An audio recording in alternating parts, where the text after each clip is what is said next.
G'day and welcome to the AFL Fantasy 360 Tips and Tricks YouTube channel. In this video I'll be discussing the best defender rookies for your AFL Fantasy side in 2020. All these selections will obviously be based on whether these players are picked in round 1, as well as many other factors such as their role in their respective teams, their Marsh Series scoring, and their job security. These rookies are guys who look like they're a chance at playing in round 1, as well as having good scoring capability. The first player on this list is Hayden Young. I've already talked about Young in my previous video, so won't go into too much detail with him again.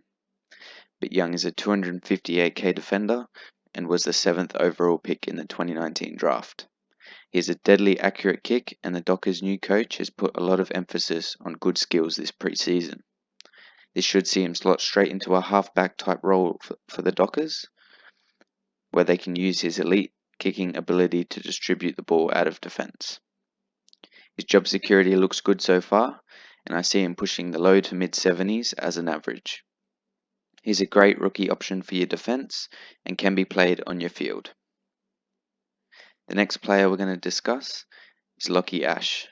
Ash is a 264k defender and was drafted to the Giants with pick 4 in the 2019 National Draft. Being at the Giants, who have heaps of list depth, and also Heath Shaw and Zach Williams already running off the backline, it's hard to see Ash getting a game early in 2020. He's shown he's a very capable scorer at junior level, and I'll believe he will be at AFL level at some point when he gets his chance. Even if Ash does play early, his job security will not be great, as seen with Jackson Hately last year. The Giants will drop their young guns even if they play well. Watch out for him during the year as a potential downgrade target if injuries hit GWS again. But for now, I'd pass on him unless he is named round 1. The next player on the list is Will Gould. Gould is a ready-made AFL footballer who was drafted to the Swans in the 2nd round in this year's national draft. He will cost you 220k and looks like he may get some early game time. As with all these rookies, we need to watch his role in the Marsh series to see if it is a fantasy-friendly role. There is a void in the back line left by McVeigh and Nick Smith, so that could be the perfect opportunity for Gould to slide into the Swans lineup. His averages at junior level weren't super flash, but definitely respectable. He played 7 games in the Sandful in 2019 against bigger bodies than that of the under-18s, and he averaged 71 in those games. My only concern with Gould is if he plays more of a lockdown back pocket type of role, as the Swans already have Lloyd, Dawson, Mills and Cunningham to deliver the ball across half-back. If this is the case, we may see similar scoring to Noah Answorth from last year, and if Gould gets a good role, I can see him averaging around the 60 mark, and all the talk suggests he will be playing early. You will have to pay up a bit for him, but he is a good option for one of your backline rookie spots in 2020. The next player is a guy I like a lot, Trent Rivers. Rivers comes in at 208k and was a slider on draft night. He was picked up by the D's, who I understand rate him very highly. His numbers, as you can see on screen, are pretty impressive at under 18s level. What is more impressive is his numbers in the waffle. There hasn't been a whole lot of talk about Rivers and what role he will play at the D's, or even if he's going to play at all. But if he does, then he is definitely one to consider for your side.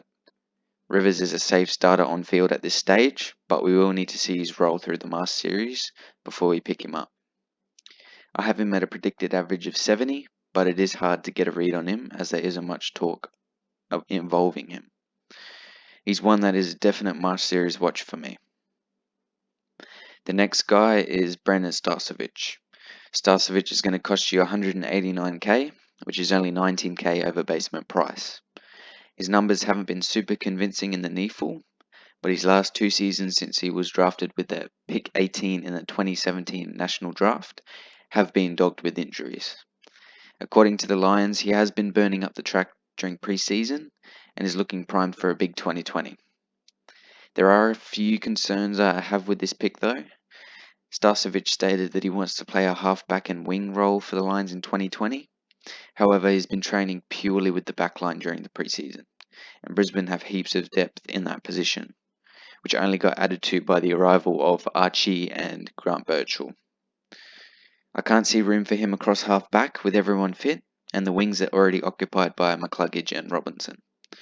Starr Savage will definitely be an option if named round 1, but we will need further clarity on his role in 2020 during the Marsh series. I have him going at an average of mid-50s to possibly 60. He's one that's probably going to be a bench player, but if needed can be on your field. Moving on to our next player, Trent Bianca. Bianca was taken in the 40s by Collingwood on draft night after sliding considerably lower than he should have been according to the draft experts. Bianca will set you back 182k in fantasy this year, and it's hard to see him getting games early on, but his numbers at under 18s level are impressive. Bianca is having a great preseason so far and has impressed at the Pies. He could get a debut later on in the season, making him a very viable downgrade option. The downside to this pick is obviously going to be job security. The Pies have a stacked team and will be pushing for the premiership this year. This will mean Bianco could get dropped at any given week. If he does well in the Marsh series and plays a good role, then somehow manages to get a game in round 1, definitely consider him, and I would have him in front of Starr Savage definitely at the moment. I think he's capable of averaging around the 60 mark if he gets an opportunity this year, potentially more depending on his role. Now, the second last player on this list is McLennan. Jez was an early second round draft pick in the 2018 draft from memory and didn't manage to play a game for the Suns in 2019. He had some injury issues right throughout last year, which limited his games. This puts him right down to basement price, and he is one that should get a game early at the Suns this year, especially with Charlie Ballard going down. His scoring doesn't look great, but his job security will be good as long as he can stay fit. I don't see him averaging any more than mid-50s at best, so therefore he should be on your bench if you have him in your side. Last but not least is a guy that not many know about, or there hasn't been much talk about, and that's Jacob Kennerly from Geelong. Kennerly is a basement price defender from Geelong who actually is more of a midfielder in real life. He had a combined average of 90 at under 18s level in his draft year of 2018, but he only managed 60 points per game in the VFL last year. Oops. He is one that hasn't been mentioned at all by the Cats throughout the preseason, but his numbers at junior level make him worthy of being on this list.